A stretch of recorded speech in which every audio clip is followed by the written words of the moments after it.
¿Parlem en català aquesta tertúlia o què? Parlem en català, clar. Ah, clar. Òbviament. Estic practicant tot el temps, saps? Benvinguts. Ara bé, molt bé. El título del correo electrónico.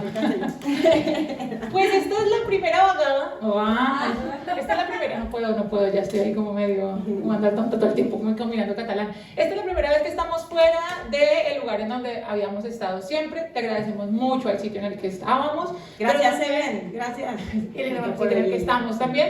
Pero también queríamos un poco deslocalizar nuestro proyecto porque Arrabaleras Parlantes es un proyecto de análisis filosófico psicoanalítico y también ahí con comentarios de la vida cotidiana y un podcast. Y bueno, que es nuestro proyecto más allá del lugar en el que lo llevemos a cabo en vivo. Entonces, primero, muchísimas gracias por estar aquí. Antes de presentarnos, ¿hay algo nuevo? Creo que sí. ¿Personas nuevas? Ah, mira. Tony. Acá también hay unas personas nuevas. Ahí va Muy bien. entrando más gente. Ya está, nuevamente, hola Lee, ¿qué tal? Estamos en familia aquí. Pues bueno, para los nuevos sobre todo la dinámica es la siguiente. Lo que vamos a hacer es, vamos a hablar más o menos 40-45 minutos, veremos en qué va el reloj porque luego se nos va la olla. Y luego abriremos un espacio para el debate. Esto queda registrado y en ese orden de ideas posteriormente lo subimos a nuestro podcast, que lo pueden buscar, se llama Arrabaleras Parlantes con V de Raval, no es un error ortográfico, es por hacerle honor a donde nacimos. Y donde seguimos de momento, porque estamos en la Raval también. Y bueno, amiga, pues presentarnos. Y bueno, para los que no nos conocen, somos Paola Fernández, que es filósofa, doctoranda en educación, ahora es profesora de la UB, ni más ni menos, así Y he de donar las clases en catalán, por eso necesito practicarme. Y yo soy Florencia Franco, soy psicóloga, psicoanalista, especializada en violencia de género y creo que ya dije psicoanalista y ya. Y doblemente psicoanalista, hay raqueta psicoanalista y más psicoanalista que las psicoanalistas. Psicoanalista. Y repsicoanalista. Y lacaniana, de la secta lacaniana. Soy testigo de Lacan, o sea, la nueva religión. Amén, amén y amén. Y bueno, creo que el tema de hoy es súper importante, la verdad, que lo hablemos, que lo pensemos, que estemos aquí. Yo creo que no iremos a resolver el mundo, pero al menos sí que me parece que es un tema que está bueno juntarnos a hablar en comunidad y pensarlo y no dejar pasar por alto, porque si algo llama la atención de nuestra época es que obviamente hay perversión, como lo ha habido siempre, pero una perversión sin máscara, una perversión cínica. Y aquí está Justin, ¿no? O sea... Y he traído, claro, es que les juro, os juro, ya en el debate lo comentaremos, pero cuando veo o veía documentales de Epstein o alguna entrevista y tal, es que se me venía este libro a la cabeza todo el tiempo, es decir, el Marqués de Sade en su máxima expresión, es que era literal, solo que en lugar de la ficción, en la vida real, pero esta cuestión, que ya hablaremos en detalle, pero de, bueno, tráfico de personas, de prostitución de menores, de todo esto es una constante en las obras del Marqués de Sade, donde en muchas hay una pareja de gente mayor, evidentemente, que justamente trae, y es la mujer también muchas veces la que le provee de niñas menores de edad, bueno, para satisfacer sus fantasías sexuales y lo que fuera. Se dice que el Marqués de Sade, en la vida real, no estamos tan claros si realmente hacía exactamente las prácticas que detalla en su obra. Pero ya sabemos que la realidad siempre supera la ficción, así que sí, posiblemente sí lo haga. Y también era un marqués, es decir, hay que tener en cuenta esto, que cuánto se debe haber tapado un poco en relación a esto, ¿no?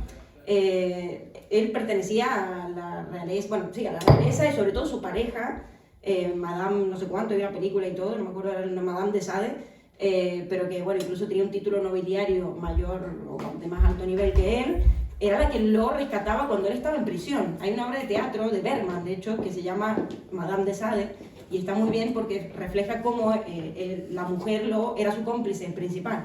Entonces, bueno, era una pareja que hacía ese tipo de prácticas. Yo veía esto y decía, pero es que Epstein es el Sade neoliberal contemporáneo, ¿no? Es decir, es como, estamos ante esto. Entonces yo creo que y Maxwell, que fue su pareja y cómplice durante todo el tiempo, pues también de alguna manera claro, representa esta figura que era colita, ¿no? De quien permite, la mujer que de alguna forma, porque también está la concepción del ser mujer, ¿no? Está la mujer dadivosa, justa, buena, pero también está la femme fatal. Entonces aquí está como la femme fatal acompañando como a esta cabeza visible que planea, que es como el sujeto perverso, pero que tiene un acompañante que le permite y que le habilita la perversión. Exacto. Y creo que va a estar bien analizar un poco esta dupla, de cómo funciona esta dupla. Y yo lo relaciono mucho con la perversión, es decir, bueno, Epstein, en mi opinión, sería, obviamente no lo podemos diagnosticar, pero sí un claro ejemplo de perversión, de lo que llamamos en psicoanálisis estructura perversa, Y no solo, digamos, Epstein, sino que nuestro discurso actual, contemporáneo, el discurso capitalista como tal, tiene una estructura perversa. Y es lo que voy a explicar un poco, que de hecho se relaciona mucho con Marx y su concepto de plusvalía y su concepto también de fetichismo de la mercancía, sobre todo. El fetichismo es el paradigma de la perversión. Exactamente. Entonces, bueno, a mí me parece importante también hacer hincapié en lo que se sabe hasta el momento de lo de Epstein. Yo creo que estamos un poco atiborrados de información con todo lo que está sucediendo, pero también creo que es un acto político estar documentados de lo que está sucediendo. O sea, en ocasiones parece que queremos simplemente como apagar el móvil y dejar de ver, pero el mundo afuera sigue existiendo. Y en ese orden de ideas, nuestro acto político, nuestra forma de ejercer el poder que parece que no tenemos cuando vemos esta cantidad de barbaries y nos sentimos un poco maniatados, es al menos estar al tanto. Entonces, ¿qué pasa con Jeffrey Epstein? Hablemos un poquitico de su vida y luego viene aquí la psicoanalista a contarnos un poquito más. Y yo también quiero hablar un poquitico de Foucault y de Marx, ya que la han mencionado. Jeffrey Epstein es una persona que no nace en una familia de personas acaudaladas, es decir, nace clase media, es hijo de un jardinero y de una ama de casa que en ocasiones trabaja también como docente, pues trabaja como profesor en una escuela. Es decir, él no viene de cuna de oro, pues como por ejemplo la familia Trump. Es un nuevo rico, digamos, lo que se llama nuevo riquismo. Exactamente, es un nuevo rico que en su juventud lo único por lo que era más destacado era porque era súper bueno en matemáticas y destacó en los estudios porque pues, le iba muy bien en matemáticas. Después de eso entró a la universidad y cuando entró a la universidad a estudiar matemática y física, dijo que le parecía más o menos una estupidez la universidad y que prefería, digamos, ya empezaba a tener estos rasgos un poquitico como de megalomanía y decía, bueno, yo puedo llegar alto sin necesidad de cumplir con estos parámetros sociales como lo son un título universitario. Y tanto fue así que falsificando su CV, porque en esa época no es que hubiese así como que llamaba a alguien, no, eso de que no, que es que tengo que hacer la CV oficial y no, eso era, yo digo que estudié en Yale y estudié en Yale, ¿a quién van a llamar? Falsificó su CV y con eso empezó a trabajar en un cole de mucho prestigio en esa época, que no me acuerdo el nombre, bueno, no te por ahí, pero a nadie me importa, y en un cole de mucho prestigio porque era de los hijos de los más ricos. Empezó a trabajar como profe de matemáticas, muchos de sus compañeros dicen que era carismático, que era sumamente pues, inteligente, pero se empezaron a ver ciertas denuncias de acoso, a especial interés a mujeres jóvenes y sobre todo empezaba a asistir a fiestas de sus estudiantes, ¿no? Y pues, a ver, pues, era una persona mayor de edad y por fiestas de los jóvenes. No por esto fue explícitamente que fue echado, pero lo sacaron de ahí. Y no solamente eso. En ese momento, cuando empezó a trabajar en este colegio, se hizo amigo de una persona en ese momento muy rica que lo recomendó en el momento más importante, como de más auge, en Wall Street. Entonces, lo recomendó sin haber tenido ningún tipo de experiencia previa. Él salió del colegio en el que había falsificado su CV y por primera vez se da cuenta que sus actos no tienen consecuencias. Va para Wall Street y igual falsifica su CV y le empieza a ir súper bien, sobre todo porque sabe entender un poquitico a las personas, sabe de alguna forma cómo manipularlas, es sumamente carismático. Otra vez descubren que tiene su hoja de vida falsificada y finalmente por sus méritos él dice, a mí no me importa que la falsifique porque por el contrario, miren lo brillante que soy. Lo dejan allí y después lo terminan echando por algunas triquiñuelas que había realizado, pero sin pagar consecuencias. 0 y van 2. Luego empieza a trabajar con una agencia, no voy a hablar de nombres propios porque también es que me toca leer mis apuntes, y empezó a trabajar con una agencia que finalmente terminó siendo un fraude piramidal. A la persona con la que trabajaba la condenaron, él, 0 y van 3, salió ileso de la cuestión. Y después de eso, y ya viendo todos estos antecedentes de salir impune ante la mentira y utilizarla para poder persuadir y llegar a sus objetivos, pues él funda su propia empresa, que es como Epstein y Asociados, que realmente no hacía nada. Básicamente era un tapadero de todas las cuestiones que ya hemos visto que hacía.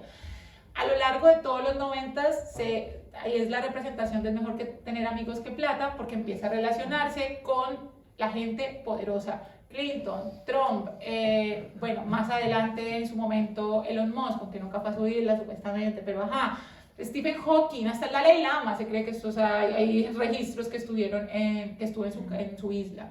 Ahora bien, ¿cómo entendemos los archivos de Epstein? En el 2009 él llevaba un montón de denuncias porque su pareja sentimental, que nunca se casaron, que era Maxwell, es importante hablar de ella para relacionarlo con Sade también, era una mujer que venía de un padre muy poderoso, pero el padre también lo metieron preso por cuestiones también de triquiñuelas mal llevadas. Es increíble las similitudes que hay entre el padre de Maxwell y Epstein. Ajá. Un poco, bueno, obviamente esta cuestión del poder, ¿no? Al que llegan, es verdad que este hombre igual era un poco más de familia, pero ese nivel de, ¿no? Del empresario que tiene, bueno, que acumula mucho poder, mucho dinero, y las maneras sospechosas en las que mueren también, ¿no? Ahorcados, sí. Ambos suicidados, se podría decir, pero también con un halo de misterio allí, sí. Que algunos dicen que ambos los mataron. Exactamente. Y la cuestión con la cuestión con ella es que ella estaba acostumbrada a una dinámica de poder que no quería perder, y Epstein ella le iba a brindar nombre y él le iba a brindar, pues de alguna forma, el dinero al cual ella estaba acostumbrada. Y a partir de eso, desde los 90... Ella podría haber tenido bastante dinero igual. Yo creo que hay una cuestión más de... En ese momento no, ella estaba en bancarrota. O sea, toda la familia Maxwell, por lo que había sucedido, estaba en bancarrota. El dinero lo daba Epstein, ella lo que daba era estatus. Pero igual, en mi opinión, no podemos analizar gente que no conocemos, pero había algo muy edípico ahí también. Claro. De replicar un poco esa relación que ella tenía con el padre. Y un hombre muy parecido, porque es verdad, suponte que estaba en bancarrota, pero con ese nivel de contacto de gente podría haber estado con otro rico que no fuera tan perverso al menos, porque... Claro, obviamente, también sí es que hay ricos que no sean tan perversos. Si es que la acumulación de capital y que los medios de producción no vengan a estar en las manos de la mayoría, sino solamente de los poderosos, no es perversión en sí misma, claro está. Ahora bien, como para no alargar la cosa, porque ya lo demás es todo lo que ya hemos visto por todos lados, o sea que hasta los expresidentes de nuestros países latamescos han estado ahí metidos, es como en Argentina han salido tantos, en España estuvo Pepito y Mengano, y a ver que estuvo todo el mundo. La cuestión aquí es que en el 2009 él ya fue condenado por una condena irrisoria, solamente 15 meses, y podía salir todos los días, porque evidentemente pues es mejor tener amigos que plata. Y él ya había estado condenado, y la cuestión es que después de eso, del 2009 al 2008-2009 al 2019, es decir, 10 años, hubo más relación con muchas más personas, que ahí es donde la cosa empieza a cantar. ¿Cómo se leen los archivos de Epstein? Ya para finalizar y no meternos pues en las cosas más voyeristas, que sabemos que hacían muchas cosas muy feas. Se leen en términos de cuántas veces aparecen y bajo qué códigos aparecen en las comunicaciones de Epstein. Es decir, no toda persona que esté nombrada allí significa necesariamente que haya estado en la isla haciendo cositas varias. No necesariamente. Hubo muchas personas, sería una persona poderosa, que puede haber intercambiado correo con cualquier otra. La cuestión es cuando aparecen en repetidas ocasiones, y sobre todo siguiendo unos códigos que me parece sumamente interesante, esa noción de códigos, unos códigos que empezaron a establecer pizzas, helados, hamburguesas, el Big Side, el baby meat, y un montón de cuestiones que, pues no sé, correos enviados desde el avión, como te va a llegar una porción de helado, quiero repetir la pizza de ayer que estaba muy rica, y todas estas cuestiones que empezaron a establecerse como códigos y que de alguna forma reafirman la cuestión que estaba ya de antes del Pizzagate y todo lo que vimos, que Justin Bieber, que se junta con otras cuestiones bastante turbias de la farándula y del poder estadounidense. Eso a modo ubicarnos en la cuestión. Ahora bien, vamos a etimologías, y con esto ya me meto en filo, pero aquí es bien interesante porque cuando hablamos de perversión, que esto lo habíamos hablado también cuando hablamos del capitalismo y perversión, es que hemos hablado bastante, es que hay tanto que nos da el mundo para tema, que ya llevamos como 3 sesiones hablando del capitalismo y la perversión desde diferentes lugares, que Trump, que Venezuela, que Epstein. Bueno, perversión viene del prefijo completamente, per es completamente, y voltere es girar completamente hacia un lugar, es virar del lugar del cual se está esperado. Como darle la vuelta a algo también. Es darle la vuelta a algo. Y la cuestión aquí es que es darle la vuelta a qué. El poder parece que siempre llama poder. Es decir, el poder. Hay un filósofo muy interesante que se llama Søren Kierkegaard que dice que la libertad es el poder, y el reconocimiento del poder. Es decir, yo sé que puedo. ¿Bajo qué ámbitos? Pues bueno, voy a estar limitado por ciertas condiciones histórico-materiales, pero el poder es la libertad. Y la cuestión con el poder de los poderosos es que el poder no tiene ninguna limitación externa más allá de ellos mismos. Y Y ahí es donde cualquier tipo de girar hacia un lugar pues puede ser más que válido, permitido. Ya, vamos a ver, como Paola ha comentado con digamos, la historia, ¿no?, de Epstein, esa constante que es la transgresión de la ley, ¿no? Esta cuestión de burlar la ley, darle la vuelta a la ley, e ir siempre un poquito más allá, ¿no?, que tiene o que es propia de la perversión. Pero claro, es importante definir un poco qué es la perversión, porque hasta los 90, en los manuales diagnósticos de salud mental, la homosexualidad era una perversión, porque justamente era lo que le daba la vuelta a la norma o lo que estaba del otro lado, ¿no?, del camino recto de la sexualidad. Es decir, que hay que tener cuidado, porque esta cuestión de transgredir la norma, o sea, yo creo que lo que define la perversión, estar del otro lado o darle la vuelta, es justamente de la norma, pero la norma también es un consenso, es decir, un consenso a partir del siglo XIX o XX, como dice Foucault, que es más bien desde lo científico, desde lo médico, esto que Paul Preciado llama el régimen médico-jurídico, que va a determinar un poco también o producir lo que es la normalidad, ¿no? Entonces, hay que ir como con cuidado en ese aspecto, porque aquello que en una época puede ser considerado perverso, en otra no. Y evidentemente, creo que Epstein va un poco más allá de esta cuestión de transgredir, bueno, la norma, ¿no?, pero no desde un lugar como digamos, podría haberlo sido en su momento la homosexualidad o cualquier otro tipo de cuestiones, que hoy sería una locura pensar que sería una perversión, pero hasta no hace tanto, como les digo, era considerado así. Entonces es complejo, es decir, el término perversión, digamos que lo acuña un psiquiatra muy eminente en su época, en París, que era Krafft-Ebing, seguro si lo buscan, es un psiquiatra súper famoso, que justamente son los jueces, los legisladores, los que lo convocan como psiquiatra para entender un poco qué hacer con un cierto tipo de personas que en ese momento generaban mucho ruido y mucho escándalo. Estamos hablando de la era victoriana, una época de represión excesiva, donde la reina Victoria mandaba tapar las patas de las mesas de los castillos porque podían insinuar las piernas de una mujer. Es decir, época de represión extrema, ¿no? Entonces, en esa época de mucha represión empiezan a surgir muchas perversiones, si se quiere, ¿no? Es decir, cualquier cosa, básicamente, que no estaba estipulada dentro del consenso del matrimonio y de la reproducción, entonces era considerada perversa. Pero sí que es verdad que también Krafft-Ebing se interesa mucho por la obra del Marqués de Sade. No lo conoció personalmente, no fue su paciente, es importante esto decirlo. Sade había muerto 26 años atrás, es decir, que ni siquiera coincidieron en el mismo espacio-tiempo en el mundo, pero se interesa por la obra, porque empieza a ver que muchos pacientes relataban o hablaban de este tipo de fantasías, ¿no?, al menos, o de prácticas. Entonces de ahí que empezaron a pensar, ¿qué es este tipo de personas? ¿Son criminales? ¿Son locos? ¿Qué son? ¿No? Y en su momento se le llamó locura lúcida.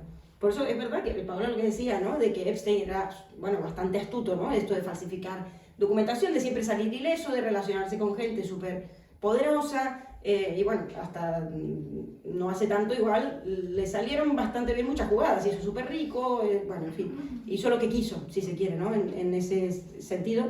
Hay algo de una inteligencia que costaba mucho diagnosticar como locura o dentro de cualquier tipo de clasificación dentro de los trastornos mentales de esa época, porque no había alteraciones del lenguaje, no había alteraciones del pensamiento, no había alucinaciones, no hay nada de eso que acostumbramos a llamar, yo qué sé, psicosis, trastorno maníaco-depresivo, cualquiera que sea la forma, ¿no? Entonces, ¿qué es lo que le pasaba a esta gente? Y por eso es que, digamos que la justicia llama a Krafft-Ebing a que participe como médico perito forense dentro de la legislatura para entender un poco qué hacer con estas personas que no se sabía. Pero sí que cumplen un poco este rol de transgredir o atentar siempre contra lo establecido, de burlar siempre la norma. El Marqués de Sade se pasó toda su vida en la cárcel, entre manicomios y cárceles, que de hecho ya no sabían qué hacer con él, porque justamente lo llevaban al manicomio y montaba obras de teatro con los locos, literal, y hacía obras de teatro allí y volvía, revolucionaba el manicomio, el matrimonio. Y después, y lo mismo en la cárcel, es decir, ya no sabían qué hacer con él. Estuvo cuando se tiró bajo la Bastilla, el tío estaba metido en todas. Pero bueno, digamos que la cuestión allí es que la perversión plantea una pregunta, ¿no? Y se va a jugar mucho en la cuestión de la sexualidad, porque en la sexualidad, y esto Foucault es donde mejor creo que, o el que mejor nos acompaña, en la sexualidad es donde se van a juntar o donde más se van a poner en juego la norma, la política. Y sobre todo los discursos. Y el discurso, o sea, que opinan sobre los cuerpos. Aquí entra el papá Foucault, este señor, Michel Foucault, filósofo fundamental dentro de la historia contemporánea. Hace análisis bien interesantes de fenómenos históricos y a la luz de eso hace una genealogía, es decir, intentar encontrar los genes de cómo han funcionado diferentes tipos de cuestiones, sobre todo en relación al poder. Y escribe 4 tomos de un libro llamado La historia de la sexualidad. Y el primero, que es este, que es básicamente el más importante, se llama La voluntad de saber. ¿Qué se va a preguntar Foucault? Y ahí nos vamos a todo lo que estamos hablando ahorita en relación a la perversión. Foucault se va a preguntar si realmente la sexualidad ha sido reprimida.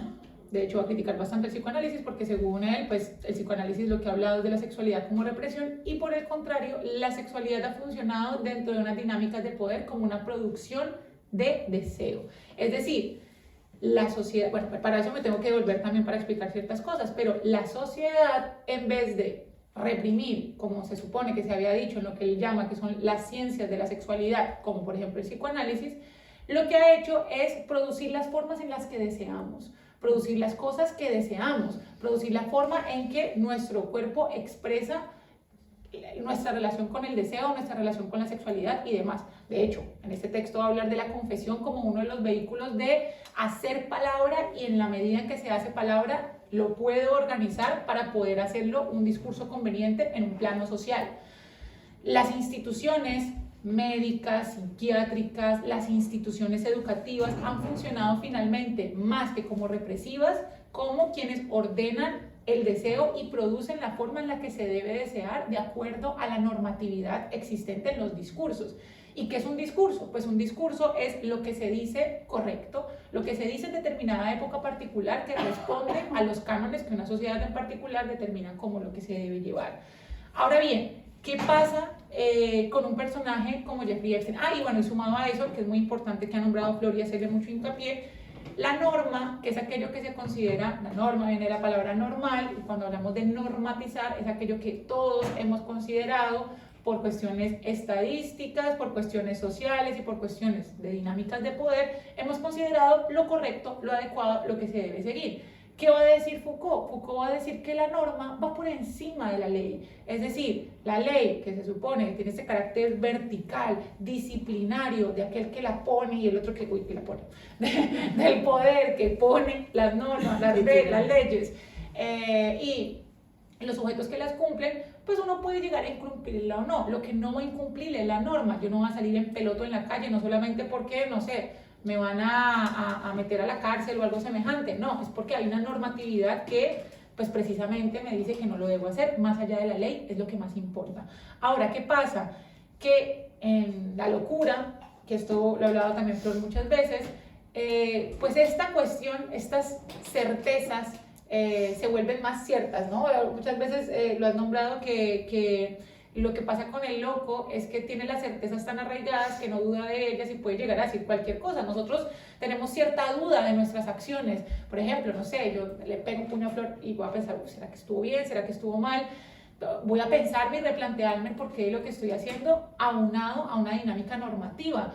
Una persona que está dentro de unos esquemas diferentes de psicopatologías, quizá eso que consideraba, no sé, un hecho aislado, lo tiene como certeza, por ejemplo, que es bueno y no se lo va a plantear como una pregunta, es, le quise pegar porque quise. Y eso, ahora vamos a pensarlo en términos de Jeffrey Epstein. Jeffrey Epstein se dio cuenta, y aquí haciendo pues un análisis al menos de esa microfísica de poder que manejó, que el poder llamaba poder, es decir, que más allá de la ley estaba el poder que regulaba la forma en la que operaban los cuerpos y la forma en la que podía manipular los cuerpos, más allá de la ley disciplinaria, de la ley estatal. Burló la ley en repetidas ocasiones, y no solamente con los actos que cometió de violaciones y demás, sino que a lo largo de su vida vio que podía burlar la ley simplemente actuando normativamente correcto, siendo una persona brillante en matemáticas, hablando bien, llevándose bien con las personas que se tenía que ver bien, codeándose con personas que lo llevaban cada vez a escalar más, y de alguna forma la normativa, es decir, la forma en la que se consideraba normal habitar el mundo, la supo habitar bastante bien para que el poder gozase de cualquier impunidad, el poder que él tenía gozase de cualquier impunidad. Bueno, ahí lo que vemos como muy claro es esta posición que tiene el perverso frente al otro, ¿no? Que es lo que hace la distinción entre estas tres grandes estructuras clínicas que son neurosis, psicosis, perversión. Esto de la certeza, es cierto que aparece mucho en los fenómenos más de la psicosis, ¿no? Como sería el ejemplo de Quijote, que justo hablaba ahí antes de entrar, que él no tiene duda, ¿no? De que esos molinos son grandes gigantes contra los que tiene que arremeter, toda esa fantasía para él no hay verdad más cierta en el mundo, como dice Cervantes, ¿no? Es cierto igual, esto podríamos pensarlo, que en la perversión hay algo de un orden, de ese orden, ¿no? De la certeza o al menos del no dudar, pero de una manera en la cual el perverso se presenta frente al otro también, ¿no? Sin fallas, sin fisuras, porque se posiciona en el lugar de la gente, es decir, del amo que no está castrado, del amo que no está barrado, que no tiene ninguna falta. De hecho, bueno, justamente por eso todo está puesto en la cuestión fálica del tener, acaparar, acumular, especular, y bueno, y en base a eso, ¿no? El brillo fálico, como le llamamos, ¿no? Es decir, todo el brillo, todo el valor está puesto en el tener, en el acumular mercancías, objetos, mujeres, o etcétera. experiencias que en otro, o experiencias que en otro tipo de escenario en donde no gozas ese poder no podría realizarlas. Es decir, más allá de la perversión, en tanto el acto realizado es yo lo puedo hacer y el otro no, y puedo hacer Claro, lo que se me ocurre. Porque el otro no es otro, esta es la cuestión en la perversión, el otro no es otro, el otro es un objeto del cual yo hago justamente instrumento, o sea, lo instrumentalizo completamente. El otro deja de ser una persona, es la dialéctica del amo y del esclavo, lo podemos ver así, en el cual el esclavo no es persona, como dice Hegel, ¿no? Es decir, para que el amo sea reconocido como amo, el otro tendría que ser persona para reconocerlo, pero en este caso no hay dos personas, no estamos hablando de una relación entre dos personas, estamos hablando de una relación de objeto, donde el sádico, en este caso el perverso, se ubica en la posición de agente, por tanto medio de Dios. Es decir, Lacan va a decir que el perverso se ubica como el garante de Dios. Y por eso es que justamente él se ve en el poder de transgredir la ley, que la ley castra, por decirlo así, o opera sobre toda la población por igual, ¿no? Es decir, a todos estamos atravesados por la ley, es la ley para todos, es para todos. Ellos no. Ellos van a fundar una ley paralela a la ley. Es decir, van a decir, ajá, si esta es la ley, pues yo me la paso un poco por donde tal, ¿no? Y evidentemente no se va a vincular con el otro en cuanto a tener en cuenta la subjetividad del otro y la diferencia que el otro implica en sí mismo, ni hablar de los derechos del otro, de lo que el otro quiere, de su deseo, de su goce. Aquí no. Y de hecho había traído una cita, a ver si tengo señal aquí, pero era de Sade, ¿no? Del Marqués de Sade, que decía: todos los hombres han nacido aislados, crueles, déspotas, deseando tenerlo todo y no dar nada. Lo que se llama el interés de la sociedad no es más que la masa de intereses particulares reunidos, pero solo cediendo puede ese interés particular avenirse y ligarse con los intereses generales. Y después se pregunta, ¿pero qué puede ceder quien no tiene nada? Si lo hace comete un error, porque da infinitamente más de lo que saca, y en ese caso la desigualdad del trato debe impedir que se cierre. Claro, toda la cuestión era un gran, digamos, tenía las cuentas muy claras el Marqués de Sade, siempre salía ganando. El otro siempre era alguien del cual extraer algo, y de ahí yo lo vinculo mucho al concepto de plusvalía, y por tanto al capitalismo también, de cómo opera, en esta cuestión de que el otro ya no es otro, sino alguien del cual yo puedo obtener una ganancia, ya sea económica, ya sea de placer, ya sea de goce, ¿no? En algún punto. Pero esta cuestión, estas frases, ¿no? Que se escuchan mucho, oye, me aporta, o este no me aporta, ¿no? El descarte, las políticas de descarte que hoy en día entre las personas, no, ya no me sirve, pues lo dejo, lo descarto como si fuera un objeto, ¿no? Vivimos en un mundo donde realmente yo le he llamado capitalismo sádico o sadismo capitalista, porque las relaciones son relaciones de objeto. Es decir, ya incluso en los trabajos, piensen, o sea, ya no hay ni siquiera como el compromiso, ¿no? De la palabra, ya no hay ni siquiera el contrato que se pueda, bueno, digamos, el compromiso con el otro. Te pueden despedir cuando quieran, de la manera que sea, y ahí, sin ningún preaviso, pues a la calle, pum. Estas modalidades de relaciones son muy sádicas, son muy perversas, porque ya no estamos hablando del vínculo entre dos sujetos, sino del sujeto-objeto. Entonces, el sádico es importante tener en cuenta que se va a colocar en ese lugar de amo absoluto, que es quien va a instaurar la ley, que es perfectamente lo que hace Epstein, que para mí representa perfectamente, por eso estamos ante un buen ejemplo, digamos que es la mejor cara, quizá, incluso mejor que Trump, que a mí ya me parecía una muy buena, porque es naranja y parece que se haya comido muchos chisitos, no sé cómo le llaman aquí, estos doritos y estas cosas, que es como que refleja muy bien el capitalismo, ¿no? Y el discurso neoliberal es como la cara más visible, que no quiere decir que no haya más, esto está en todos, incluso en cada uno de nosotros en algún punto, porque es un discurso, es decir, todos estamos atravesados por el discurso capitalista, es el discurso del amo actual. La cuestión es qué posición toma cada uno en relación a eso, o al neurótico, digamos que nos rescata mucho la duda, el hecho de dudar, de decir, uy, no estaré abusando un poco del otro, no me habré pasado, no me habré tal, y eso nos permite rectificarnos un poco o aprender a relacionarnos. Pero en estas personas no existe esa duda, y no existe esa pregunta, porque lo que hay es lo que dice el Marqués de Sade, es el otro está ahí para hacer usufructo, y lo dice, pero el Marqués de Sade lo dice literal, el otro es alguien del cual sacar placer o de quien me puedo aprovechar. Es que, mira, así básicamente funcionan las dinámicas del capitalismo en tanto su constitución, ¿no? O sea, yo creo que es importante, y aquí hago un pequeño guiño a Marx y voy cerrando también, que bien o mal ya llevamos hablando aquí como media hora. El capitalismo, dentro de su génesis, era finalmente una forma económica en la cual se hacía un intercambio de una actividad física por un dinero, pero no nació necesariamente desde esa génesis. Marx va a decir que a lo largo de la historia ha habido diferentes formas en las cuales ha habido relaciones económicas, es decir, las fuerzas productivas se han relacionado de diferentes formas y orgánicamente han cambiado. Pasamos inicialmente de un comunismo primitivo, es decir, una cuestión de un intercambio, una cuestión de trueque bastante sencilla y solamente respondiendo a unas necesidades inmediatas. Pasamos de eso a un esclavismo donde un sujeto era una posesión de un otro que también se podía intercambiar como un bien y servicio. Luego pasamos al feudalismo donde ya no somos esclavos, pero le trabajamos a un señor feudo como si no lo estuviéramos haciendo ahora. Pero bueno, hemos vuelto al principio, hemos vuelto al otro lado del péndulo, a lo primitivo. O sea, a los tecnocapitalismos, que es lo que se están hablando ahorita. En estos archivos salen casos de canibalismo y de cuestiones que parece que hubiésemos vuelto al origen de la historia de la humanidad, es decir, ya la cultura se ha perdido, porque lo que hace al cachorro humano o a la bestia humana cuando nace, porque no nacemos civilizados, por eso Freud dice que todos nacemos como perversos polimorfos, porque la norma, la ley, la vamos adquiriendo con el tiempo, es decir, no nacemos sabiendo cómo comportarnos, respetar al otro, ser solidarios, no, eso se aprende culturizándonos. La cultura nos exige renunciar a una cuota de goce autoerótico para poder vincularnos con otros. Y esto es lo que el sádico no está dispuesto a hacer, o el perverso, digamos, no está dispuesto a ceder nada de lo suyo, que es perfecto, no hay un intercambio ¿por qué yo voy a ceder? Sí, claro, no hay un intercambio que es finalmente la base del capitalismo, que claro, si seguimos después del feudalismo, la idea del capitalismo era pues un intercambio de una actividad física por dinero, entendiendo actividad física no solamente. Marx va a decir que el trabajo es lo que define el ser humano, el trabajo entendido como la capacidad que nosotros tenemos de modificar nuestro entorno en pro de nuestro beneficio. Los hobbies son también un trabajo entendidos bajo esos términos, pero como no están mercantilizados bajo la norma del capitalismo pues, mercantil, no tiene una retribución de esa índole, pues lo consideramos como algo de poca monta y no lo consideramos trabajo cuando estamos invirtiendo tiempo para modificar el entorno en pro de nuestra particularidad. Y lo que dice Marx es que pues, progresivamente y orgánicamente se pasaría, así como se ha pasado de otros modos de relaciones de fuerzas productivas, a otras formas, pero bueno, que no nos metemos tanto en eso porque entraríamos a otra cuestión.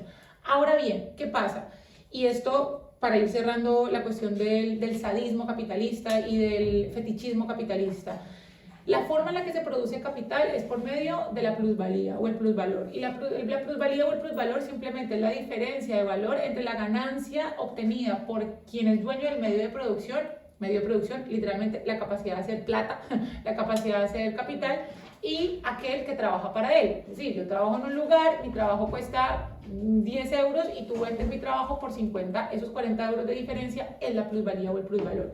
¿Cómo funciona el capitalismo? Finalmente, a la luz de la plusvalía. Si no hubiese ganancia, no hubiese una relación amo-esclavo como la tenemos en los medios de producción que tenemos actualmente.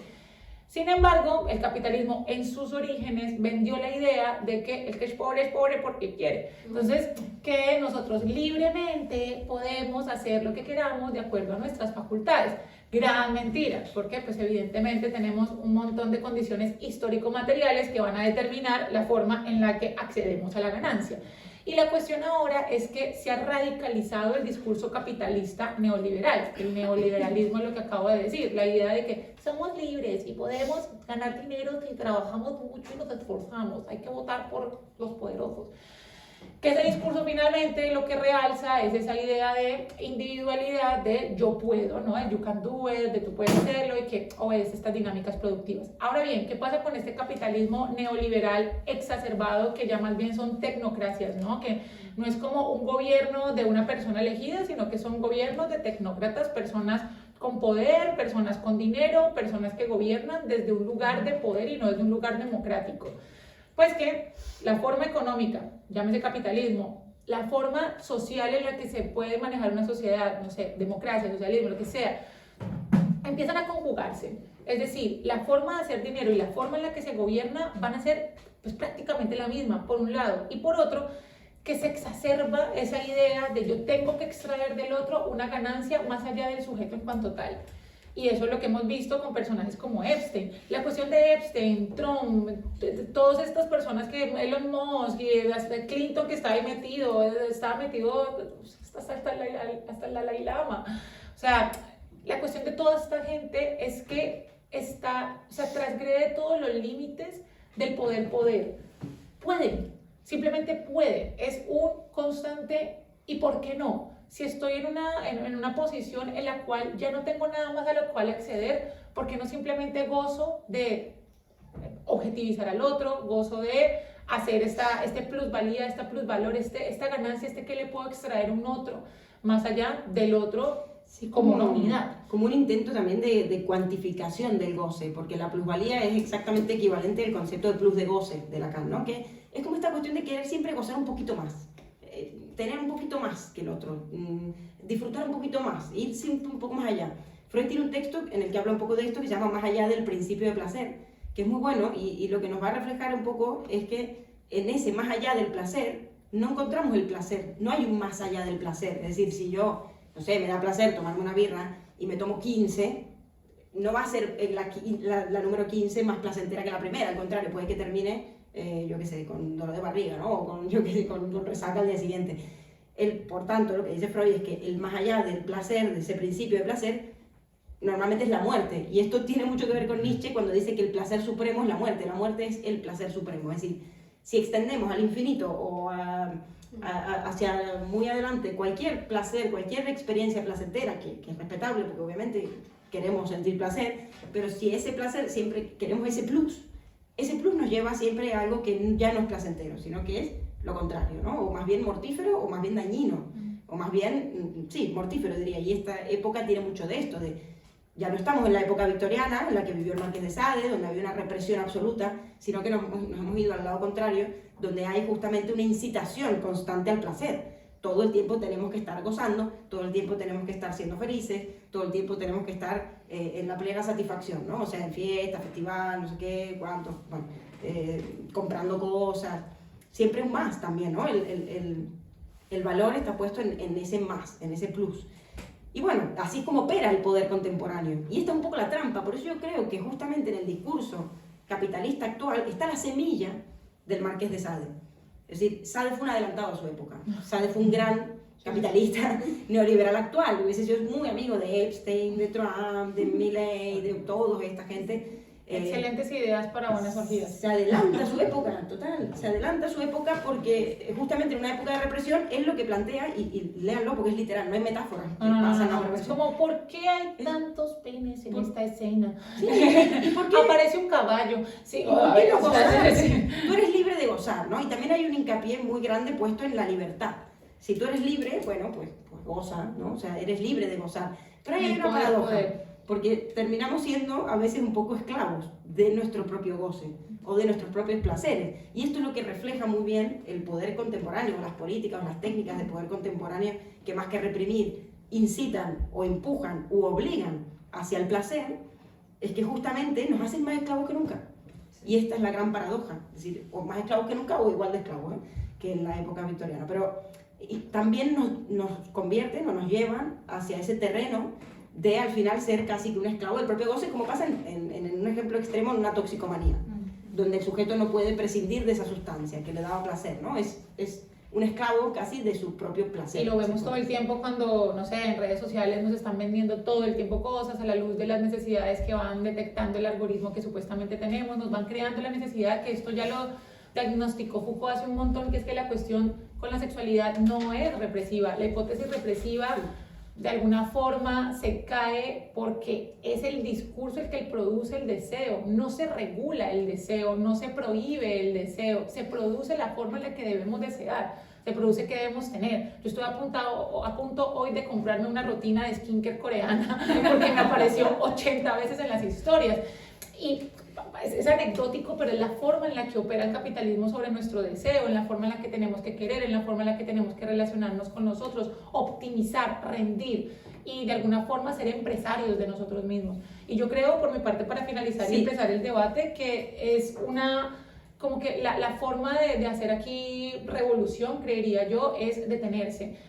Hay un filósofo que se ha vuelto bastante conocido, que es Byung-Chul Han, que en un texto que se llama, por fin lo nombré, aquí tengo psicopolítico, que tiene un texto interesante que se llama El aroma del tiempo, que dice que finalmente la forma en que nosotros nos detenemos ante las sociedades productivas es respirar, es contemplar. O sea, la vida contemplativa, el hacer cosas que no tienen ningún fin más que ellas en sí mismas, no tienen un mostrar a un otro, no tienen un esto me sirve para, sino que son un fin en sí misma, es una forma de responder a las dinámicas productivas del capitalismo. Así que por mi parte, para no terminar con un sinsabor en la boca, es como detengámonos. O sea, Heidegger también lo hablaba en un texto que se llama Los conceptos fundamentales de la metafísica, que el nombre es no más largo de lo que voy a decir de él, pero bueno, él decía que hay que permitirse aburrirse. El aburrimiento existencial te permite un encuentro contigo mismo, pero en las sociedades en las que estamos sumamente sobreestimulados, estamos llenos de pasatiempos, precisamente para pasar el tiempo, de enfrentarnos a nosotros, no nos permitimos el simplemente estar, el aburrirnos, el permitirse aburrirse, el no decorar el aburrimiento con otra cosa.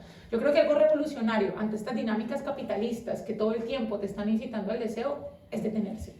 Total, y el foco ahí está puesto mucho en el tener y no en el ser o el estar, eso sí que es cierto. O sea, hoy a nadie le importa el ser, lo que importa es más bien el tener, o incluso el ser se define por aquello que tengo, ¿no? El poder que tengo, los contactos que tengo, etc. Y sí que me parece importante, para cerrar, decir dos cosas. La perversión tiene mucho de renegación de la castración, ese es el mecanismo principal, es decir, que no se soporta nada que tenga que ver con el orden de la falta en ser, se puede decir, o de la falta de cualquier cosa, ¿no? Por eso estas personas suelen querer acumular y especular y abusar y tal. Y luego lo que Lacan dice es que el perverso lo que quiere no es el sufrimiento del otro, no es tanto, aunque sí lo hacen, el pegar, el humillar, el tal, sino que en eso que hacen, en esas prácticas de humillación, lo que hacen es buscar la angustia del otro.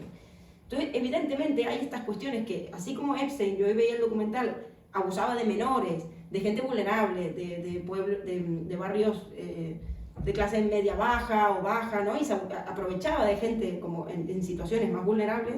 Así pasa hoy en día, en términos más generales, es que en cada área y en cada, yo diría, rincón de nuestra ciudad, sobre todo en Barcelona, con la cuestión de, bueno, la especulación inmobiliaria. O sea, hay gente acaparando, por Dios, que no hay que irse a Epstein, a eso voy. Me gustaría cerrar diciendo, a ver, la perversión está aquí y en Barcelona me parece un gran ejemplo, porque no es por cerrar de forma negativa, pero bueno, tampoco era una charla feliz, si se quiere. Sí, no, estamos en una charla de superación personal, tampoco. Pero así como ver la realidad, ¿no? Es decir, Epstein fue un gran representante de muchísimos otros perversos de los cuales estamos sumamente rodeados y que aquí tendríamos para nombrar seguramente un montón. Y de hecho, hasta en las pequeños grandes tenedores hay algo de esa perversión también, de hacer negocio y de abusar de la vulnerabilidad de otros, o que incluso te conviene que el otro sea vulnerable para poder sacar un provecho. Eso es la perversión, y por eso digo que nuestro mundo actual es sumamente perverso.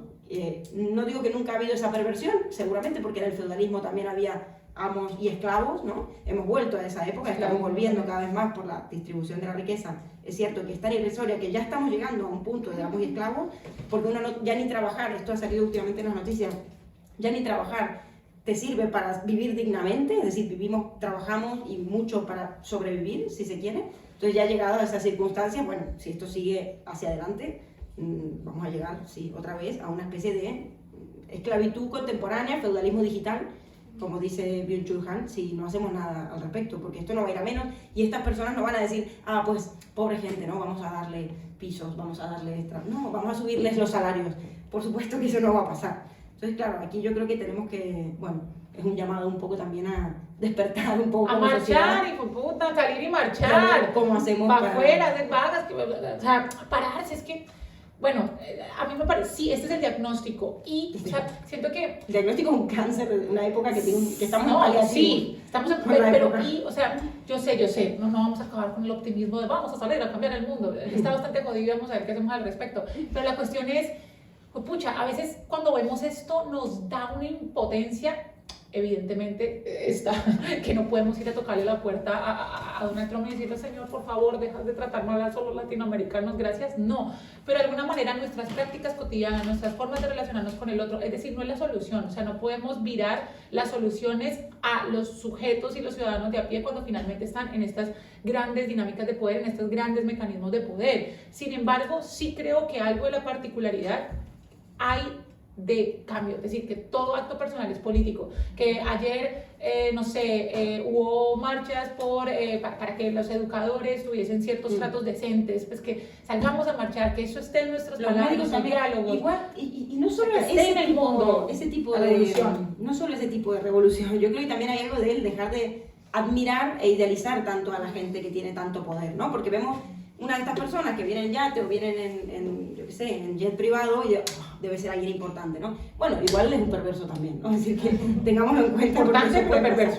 Y bueno, y luego cerrar con el cinismo contemporáneo, es decir, que ahí es donde veo esta cuestión que vuelve el feudalismo digital en su máximo apogeo, porque lo vemos en el caso de Trump como ejemplo, porque como digo, hay muchos otros que hacen lo mismo, pero esta cuestión de haberse sacado la máscara, ¿no? De ya no me importa nada, puedo decir cualquier cosa. Bueno, esto es justamente también debido al poder que tienen y que ya son intocables, es decir, ya son intocables y por eso tienen sus búnkers construidos en Silicon Valley, o sea, en los cuales no se están defendiendo de un meteorito ni nada, se están defendiendo de un apocalipsis que puede llegar a ser más bien terrenal, pero ellos allí están construyendo su mundo, por decirlo así, aparte, para que nadie pueda hacerles nada, no podemos llegar a ellos ya, básicamente esta es la situación. Y bueno, y con esto pues, con este lindo panorama, finalizamos aquí, seguimos el debate.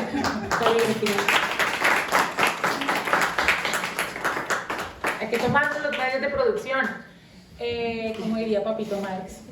Bueno, queridos, la dinámica ahora es la siguiente, cualquier persona puede intervenir, nosotros no tenemos que responder directamente si no quieren, es una forma de democratizar el saber, cualquier persona puede responder tratando de respetar un poco la palabra.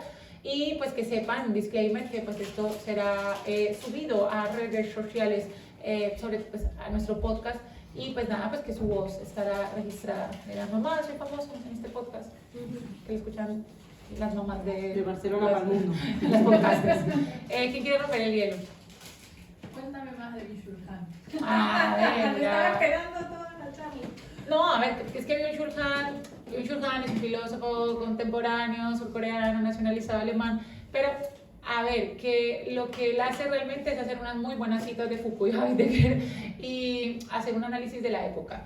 Lo interesante de Byung-Chul Han, y por lo que se ha vuelto pues, bastante conocido y nadie le quita lo bailado, o sea, de verdad, es muy buen orador también y escribe bastante bien, es que mostró el diagnóstico de cómo funcionan las sociedades productivas.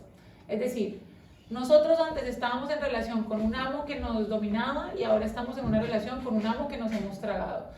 Con el Yapoda que me apareció en Instagram, no voy a comprar skincare coreano. Con esa idea de yo soy mi propio jefe, you can do it, puedes hacerlo, cada vez tienes que ser mejor. Y esto pues finalmente nos lleva a sociedades cansadas, no solamente porque es una relación con nosotros, sino con, que esto también lo dice en un texto que se llama La agonía del Eros, con la forma en que nos relacionamos con el otro. Caemos en algo que llama el infierno de lo igual. El otro es simplemente un reflejo de mis propios deseos que satisface lo que yo busco. El otro no es un otro en sí mismo, solamente me sirve a mí para poder gozar. Para muestra un botón, la pornografía. Nadie le preocupa si la está pasando bien la muchacha. Simplemente si yo llego, punto pelota.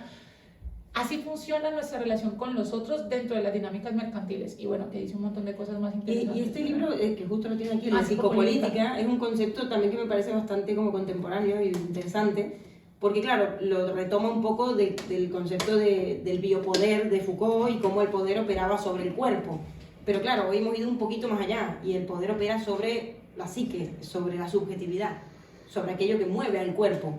porque el cuerpo no se mueve solo, digamos que hay algo ahí que lo motiva, ¿no? La voluntad, La como voluntad, está sí. en Schopenhauer. Ay, para que sepan también un poquitico de avisos parroquiales, esos avisos que se hacían antes de misa en mis tiempos, estoy vieja. Tenemos un club de lectura hablando sobre el deseo, que justamente el tema de hoy bastante fue sobre el deseo. Y la sesión pasada que fue ayer hablamos de Schopenhauer y la próxima hablaremos de este texto, leeremos este texto de Foucault. Entonces, si les gustó esta dinámica, pues se pueden meter también, pero bueno, fuera del aviso publicitario porque también somos sujetos del capital. ¿Quién quiere conversar? Yo tengo una duda con el tema de lo que es la perversión y la normalidad.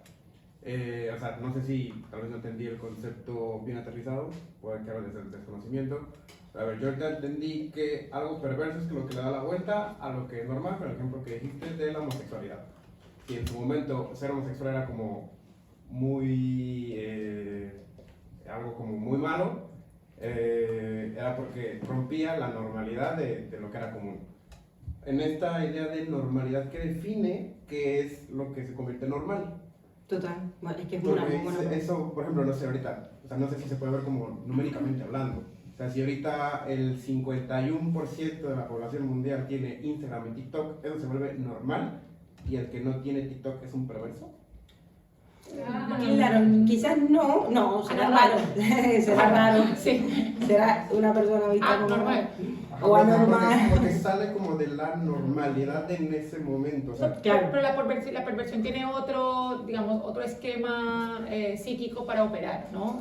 Sí, pero es que este debate yo creo va a estar siempre. La es cuestión decir, de qué es lo normal. Es justamente, exacto. ¿qué define lo que es Cada normal? época está llamada a repensar justamente su normalidad o aquello que entiende por normalidad o aquello que entiende por el concepto de bien y mal. Es decir, aquello que consideramos bueno en un tiempo, en otra época no lo será o no va a ser así. Entonces, claro, hoy en día, en una época donde no hay Dios, donde Dios ha muerto, ¿no? Y ya no hay alguien que regule, por decirlo así, desde la moral, se podría decir, cristiana al menos, que es la que nos rigió durante siglos, la conducta de los cuerpos o de la sexualidad. Entonces, ¿qué se regula? Hoy pareciera que está todo permitido, a diferencia de la época victoriana. Hoy todo se puede hacer. Hoy alguien que va, y hablemos sinceramente, alguien que va a una orgía, hace un trío o vaya, no va a ser considerado perverso hoy, ¿no? No tendría por qué. O sea, La ¿por qué? pederastía, eso sí. Ahí está. Ese es el único punto que hoy nos queda, el único, y por eso creo que Epstein también tiene mucho que ver con esto, porque era la única manera en la que hoy podés transgredir algo de la norma y ser considerado realmente perverso es la pedofilia, es decir, el cuerpo del niño. Esto no se ha levantado, y esperemos que no lo haga, como norma que atraviesa casi que todas las culturas, ¿no? También, es decir, eso sí, hoy sí que sería considerado una perversión, porque aparte, bueno, evidentemente el niño no tiene todavía la construcción psíquica suficiente como para elegir, ¿no? Decidir y tomar ciertas decisiones sobre su sexualidad. Evidentemente no tiene que estar expuesto a menos con adultos y tal, ¿no? Pero es el único punto que hoy nos queda de restricción sobre la sexualidad, y por eso no me extraña que toda esta manga de perversos, entre los cuales hay políticos, entre los cuales hay, bueno, también, ¿no? Magnates y curas, como han habido tanto en la iglesia, que justamente se aprovechan del niño, por un lado por burlar la ley, para decir, pues, a mí no me rige ninguna ley, ¿no? Por un lado está este mecanismo de yo estoy por encima de la ley, y por otro lado, porque ¿qué otro más vulnerable que un niño hay, ¿no? Es decir, es aprovecharte realmente de alguien que no tiene los recursos ni para defenderse, ni para entender, ni para analizar, ni para responder Pero el cuerpo, a mismo, eso que está pasando. el cuerpo mismo del otro estaba involucrado, porque aquí la relación del poder es el poder, es decir, puedo. O sea, es como la exacerbación de simplemente puedo, mi libertad no está coartada por algo más ajeno a ella misma. Porque también hay registro de lo que pasó la semana pasada con esos casi 300 gigabytes de archivos liberados, es que también se cree que había canibalismo, es decir, lo que nos parece, la cuestión allí es todo lo que parece permitido dentro de las dinámicas del deseo, dentro de las formas en las que se ha permitido deseo, están siendo transgredidas porque puede poder, porque si se le ocurre lo puede hacer. O sea, yo no sé si Epstein, porque no lo sé, no lo sabemos, no estábamos allí, por fortuna, pero no sé si lo disfrutaba quizá o no sé. es la cuestión de la perversión del poder, de es que puedo hacerlo, más allá si lo gozo, gozo del poder, de estar más allá. De estar más allá de la ley, porque la ley es lo que divide a los hombres, lo que divide entre lo que se puede y lo que no se puede.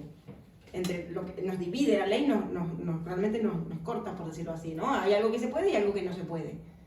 El mecanismo perverso de renegación de la ley, se puede decir, de la castración. La ley es lo que nos castra, lo que nos hace ver que no podemos todo, que hay una parte que no se puede. Entonces, el perverso justamente contra eso es contra lo que se subleva, ¿no? Contra lo que reivindica el yo sí puedo. Es decir, no, a mí no, yo no estoy dividido por esta ley. A mí esta ley no me afecta y no está dividido. De hecho, esta es la cuestión. La renegación es justamente a esa división subjetiva que la ley, de la mano del lenguaje, porque no habría ley sin lenguaje, hace al ser humano, ¿no? Sería como en el caso del Génesis bíblico, cuando Dios viene y dice, no comerán del árbol del bien y del mal, ¿no? Ahí inscribe una ley. Y por tanto se divide el mundo entre el bien y el mal, ¿no? A partir de ahí, antes de eso, todo era bueno. Había solo de lo uno. Se vivía en el paraíso de la ingenuidad y de la ignorancia. Pero a partir de que se instaura la ley, hay dos cosas, un bien y un mal. Algo se puede, algo no se puede. El perverso sigue viviendo en el paraíso. En su isla de Epstein. La ¿no? libertad aparece, y esto también lo leímos en el club de lectura, pero anterior que hablamos de la angustia, la libertad aparece en el momento en que existe la prohibición. En el momento en que Dios dijo, no coman de aquí, que finalmente era la manzana del conocimiento, en el momento en que se vulneró la primera gran ley del todo divino, nació la libertad. Cuando aparece la falta, aparece la posibilidad de decisión. Entonces, ante los perversos, pues no se quiere haber falta, pues finalmente todo es posible. Sí. Qué gonorrea.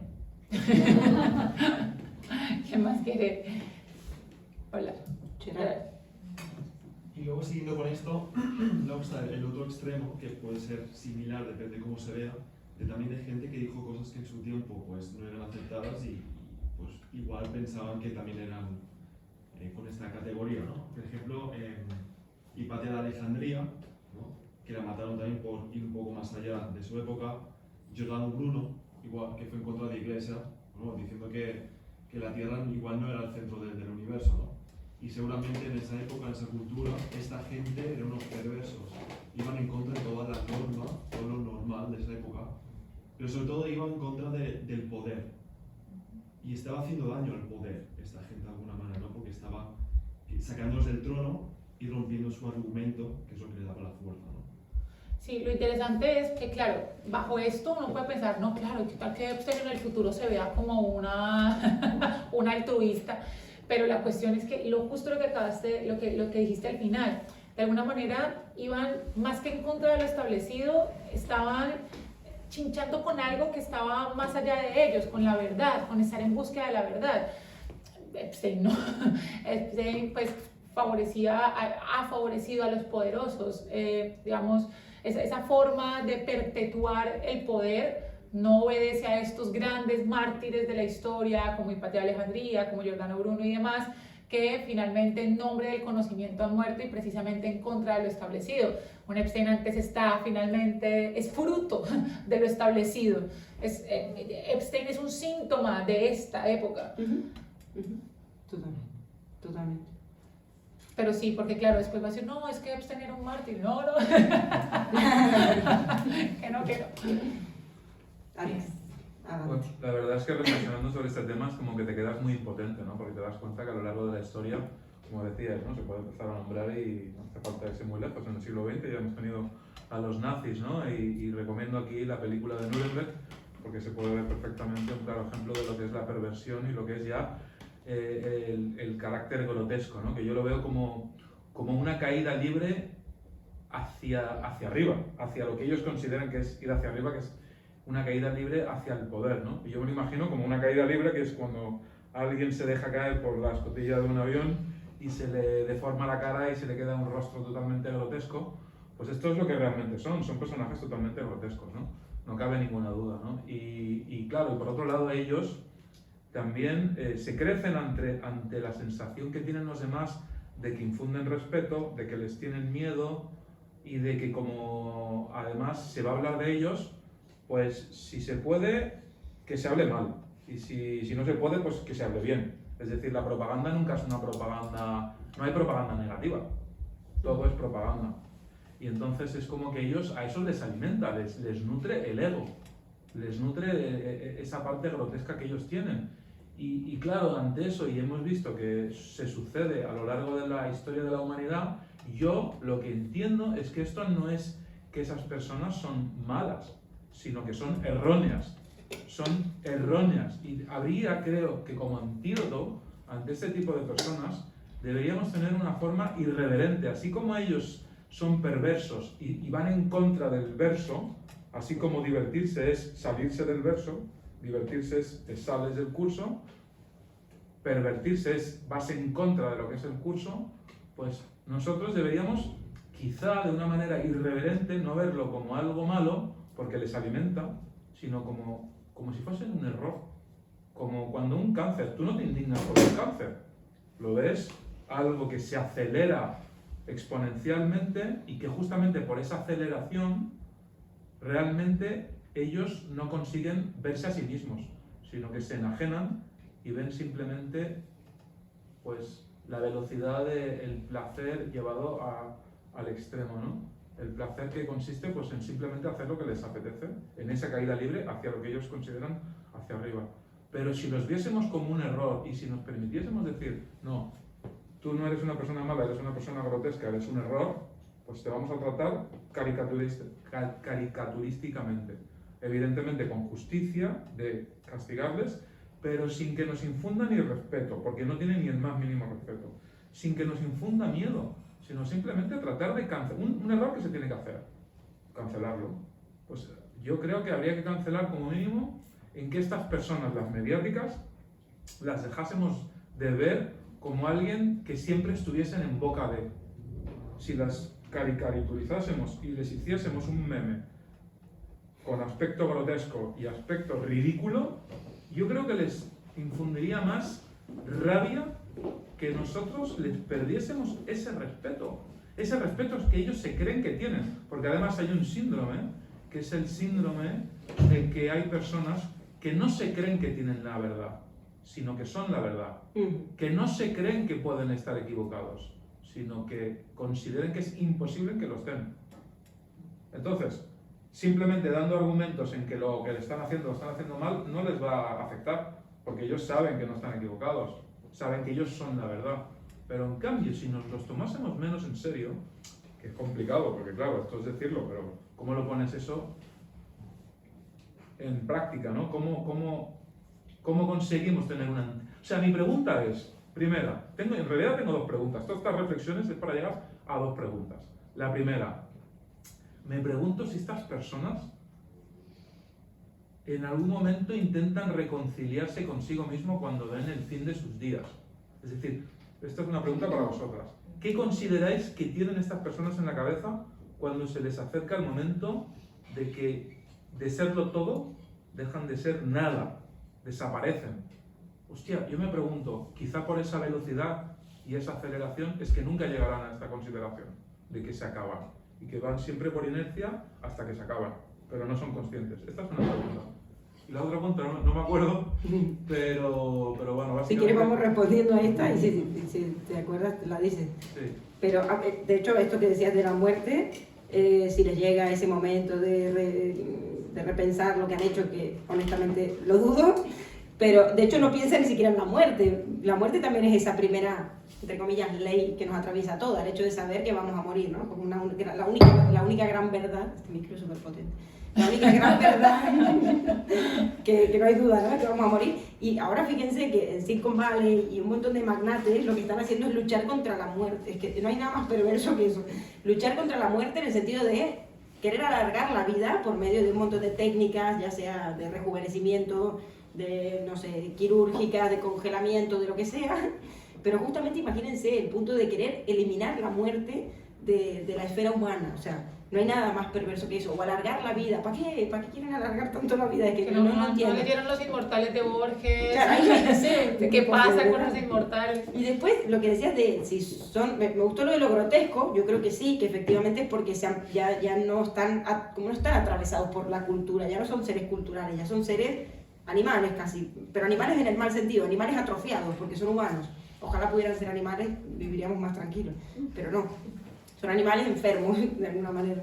Y con lo de lo monstruoso o lo malo, yo me recuerdo un poco la banalidad del mal, ¿no? De Hannah Arendt, aquí Paola lo estudia mucho. Esa gente puede ser un gran... Epstein no tuvo hijos, lo miré, porque dije, a ver si este hombre tuvo hijos. Pero no tuvo. Pero bueno, otros sí que tienen, ¿no? Y pueden ser buenos padres de familia o buenos amigos. Incluso Epstein podría haber sido un buen amigo. No es que el querido, hay otra cuestión que justamente lo han nombrado ahorita, y es que él le llamaba la atención toda la cuestión de la filogenética. Bueno, más allá de esto, como de la eugenética, y hubo muchos correos en los cuales hablaba que él quería dejar su semilla para mejorar la raza humana, y ya estaba en trámites él tenía también, no solamente tenía la isla, sino que en Texas tenía como una finca, no me acuerdo cómo es que se llamaba en este momento, Rancho Zorro se llamaba. Y lo que quería hacer, y ya estaba en planes, era embarazar al mismo tiempo a 20 mujeres distintas con su esperma para poder tener hijos que fuesen su ADN. Entonces, a ver, que esto está... Que no haya tenido hijos.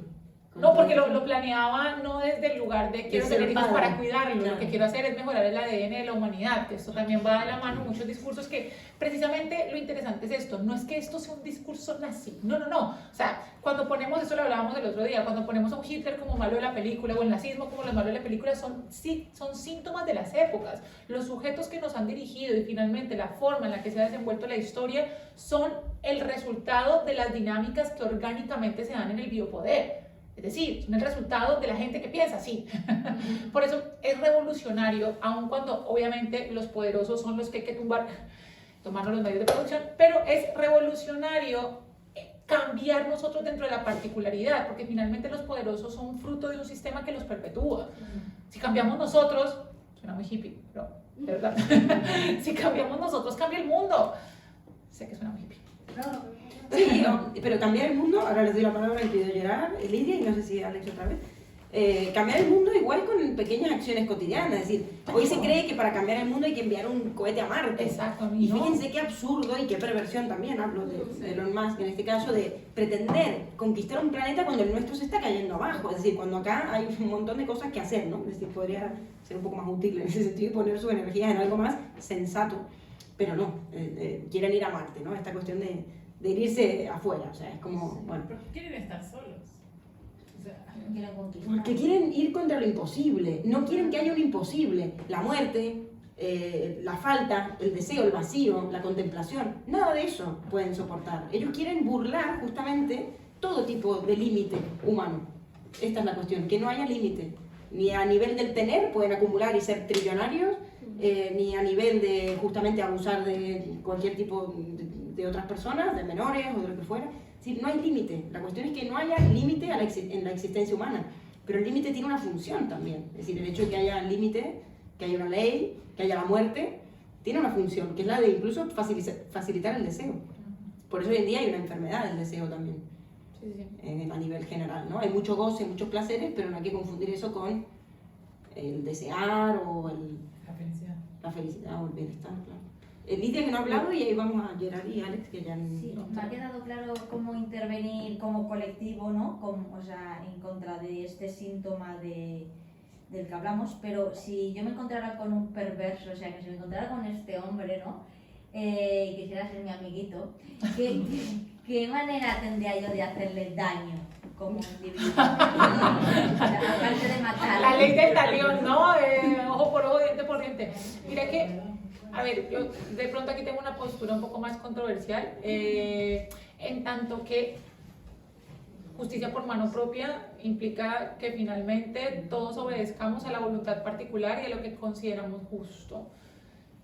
Sé que es una mierda, pero, por ejemplo, si yo me encontrara a Epstein de cara, no sé, no lo mataría. Si estuviese vivo, evidentemente, se automurió supuestamente en el 2019, pero si me lo encontrase de frente, no sé, lo llevaría a la justicia, porque se supone que hemos estructurado unas formas en las cuales se ordena la sociedad que hemos visto que no funcionan bastante bien, pero la cuestión con el otro lado, con la de ejercer fuerza propia, es que estamos de alguna manera normalizando y legitimando que la voluntad particular y el juicio de cada sujeto puede ir por encima de lo que hemos establecido como sociedad como correcto. Pero yo me parece quería muy ir complejo. más en concreto a cómo le podríamos hacer daño, o sea, daño no físico, sino a Sí, que le pudiera doler, o sea, en la vida... Era un perverso. Sí, ¿qué le hace daño a un Es que perverso? ahí lo que encontramos es que en la perversión no hay angustia. Hay una lucha constante contra la angustia y por eso la buscan en el otro. Es decir, el perverso busca la angustia del otro porque es su propia angustia la que no puede reconocer, ¿no? Está como completamente vedada o prohibida o renegada, ¿no? Y la angustia tiene una función, es como lo que decía del límite o la muerte, tienen una función que hace posible la vida humana, que hace posible la vida en comunidad o la vida cultural. Entonces, en la perversión hay una renegación de la angustia por completo, entonces por eso no hay culpa, no hay vergüenza, hay puro cinismo, hay puras de estas prácticas así y tal. Entonces no hay ni culpa ni vergüenza ni ningún tipo de sentimiento de angustia. Por eso lo pueden ver en entrevistas como la de Iceman o ciertos criminales un poco con esta estructura, en las cuales pueden decir, sí, he matado a 150 personas, no, así, pero sin ningún tipo de angustia. Este tipo, de hecho, Epstein también en ciertas entrevistas aparece y le pregunta, ¿y usted abusó de tantas menores en el tráfico, no sé qué? No voy a responder esta, pero no hay nada Es tan de cínico que dice, sentimientos. creo que debe haber una secta o debe haber un orden que vaya por debajo, que cometa actos completamente impuros y atroces, y es como, la conoces, ¿sabes? Y lo decía en entrevista. pero ellos No se le puede hacer daño. Pero ellos mismos ya se hacen el daño suficiente. El Marqués de Sade terminó siendo un gran masoquista al final, en el sentido de, sí, puede haber hecho todo este tipo de prácticas, contratado prostitutas, abusó seguramente de alguna, o estuvo en relación con alguna menor, seguro. Y bueno, ellos mismos se cavan su propia tumba, porque en esa renegación constante de la angustia se la encuentran mucho más de frente al final. Epstein se la encontró, bueno, al final de su vida, creo que tenía 60 años, ¿no? 59. Bueno, con todo ese proceso, ¿no? Al final que se hizo en contra de él, judicial, bueno, al final, y suicidado, ¿no? Entonces, creo que no hace falta hacerle daño, no hace falta hacerle daño, sino que ellos ya mismos lo hacen y se cavan su propia tumba, pero por otro lado sí que creo que lo ideal sería restarle poder, esto que hablaban recién, ¿no? Y que he comentado como, dejemos de idealizarlos, dejemos de que porque venga un hombre con esa postura, el frac y el jet privado, idolatrarlo o creer que realmente es alguien importante, porque igual no lo es, ¿no? O sea, igual hacemos famosos hullados y aquí estamos. Entonces, bueno, eso yo diría como más que hacerle algo es restarle poder, no darle ese poder que quieren, que es que lo veamos como un dios, justamente. Yo creo que llegar y vamos hablando y seguimos a la post-party. Vale. Siempre hay una post-tertulia. Yo quería comentar, siguiendo lo que decía Alex, que yo creo que al final esta gente es lo que decías, Flor, que no, de alguna manera es como un niño pequeño, como cualquiera de nosotros que aprendemos a través de la búsqueda de límites. Tú sabes que de pequeño metes los desenchufes y tu madre dice no metas y no haces ni caso, lo metes hasta que entiendes cuál es el límite y tienes miedo a la repercusión porque has entendido el límite, ¿no? Y ese miedo te puede generar angustia. Entonces, si no encuentras ese límite, tienes ese deseo infinito, que el único límite es la muerte en sí, durante ese transcurso, es como si te soltaran el espacio, es infinito, no vas a acabar, el único límite será la muerte en ese momento, ¿no? Si esa gente busca límites y nadie les pone un límite, lo va a buscar eternamente, hasta que mueran. Entonces, de alguna manera, va a venir a la cabeza, a la mente, la época francesa, en que cuando se hinchaban las narices al pueblo, ponía el límite y empezaron a cortar cabezas. Entonces, los de arriba empezaron a tener miedo al pueblo. Digo, oye, que como nos pasemos de la raya, encontremos el límite y la repercusión será grande. El problema es que hoy en día cuesta ver que la gente arriba encuentra un límite porque quizá nosotros no somos los que le ponemos ese límite. ¿No? Hay muchas manifestaciones en que salen los tractores por todo el país y tocan las narices a la gente de arriba, porque les toca donde duele. Yo creo que ahí es donde hay que encontrar el poder del pueblo, en este caso, por ejemplo, en que pongan el límite a los de arriba y tengan miedo a la repercusión. Igual cumplen su objetivo inconsciente, encontrar ese límite y paran un poco, ¿no? Hola. Total. Pero bueno, también en este momento que tenemos acceso a la información, que también tanta información de alguna manera también llega a empezar a normalizar la violencia, y hay que tener mucho cuidado con eso, como estamos tan atiborrados de la información que finalmente lo que vemos es simplemente, bueno, una violación next y todo lo que puede pasar después va a ser un poco más normal que esto y termina siendo también un vehículo de poder, mucho cuidado, sino verlo desde el lugar de tenemos acceso a la información, o sea, ¿qué vamos a hacer para reclamarles a los gobernantes? ¿Qué vamos a hacer dentro de nuestras acciones cotidianas para, no sé, hacer algo al respecto? Dentro, obviamente, de nuestras posibilidades siendo no poderosos. Sí, creo que hay una responsabilidad particular también. Pero bueno. Sí, adelante. Sí, que no- bueno, yo quería dar una apreciación mía sobre este tema y también usar una respuesta a esto de por qué el capitalismo del siglo XXI es tan perverso y por qué tenemos personajes que buscan acumular tanta riqueza y tanto poder y traducirlo en una perversión como tal hacia las personas como tal. Yo creo que debemos retrotraernos al siglo XVI como tal, a la Reforma, a 1515 con Lutero y sus tesis, porque vemos que la ética protestante del trabajo y de la riqueza dice que aquel que acumula riqueza es el que en vida goza el paraíso, dentro de la concepción protestante de la riqueza como tal. Y esa persona que tiene riqueza en el mundo terrenal está destinada a ir al cielo. En cambio, el pobre está ya condenado, predestinado a ir al infierno. Y esa inercia histórica, ese pensamiento histórico, es el que se traslada ahora a esas personas. Tal vez no sabiéndolo por inercia histórica. Y